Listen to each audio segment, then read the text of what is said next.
নমস্কার বন্ধুরা, আশা করি তোমরা সবাই খুব ভালো আছো। আমার স্নিগ্ধা মহাপাত্র চ্যানেলে তোমাদের সবাইকে স্বাগত জানিয়ে আজ আমি তোমাদের কবি বীরেন্দ্র চট্টোপাধ্যায়ের লেখা কবিতা জন্মভূমি আজ কবিতাটি আবৃত্তি করে শোনাচ্ছি। একবার মাটির দিকে তাকাও, একবার মানুষের দিকে।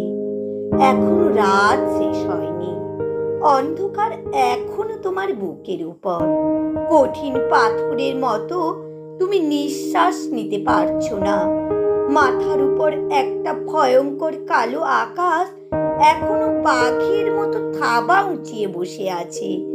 তুমি যেভাবে পারো এই পাথরটাকে সরিয়ে দাও, আর আকাশের ভয়ঙ্করকে শান্ত গলায় এই কথাটা জানিয়ে দাও, তুমি ভয় পাওনি।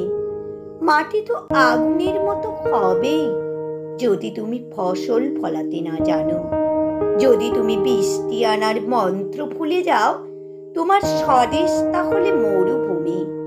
যে মানুষ গান গাইতে জানে না, যখন প্রলয় আসে সে বোবা ও অন্ধ হয়ে যায়। তুমি মাটির দিকে তাকাও, মাটি প্রতীক্ষা করছে। তুমি মানুষের হাত ধরো, সে কিছু বলতে চায়। তুমি মানুষের হাত ধরো, সে কিছু বলতে চায়। নমস্কার বন্ধুরা, কবিতাটি এখানে শেষ করলাম।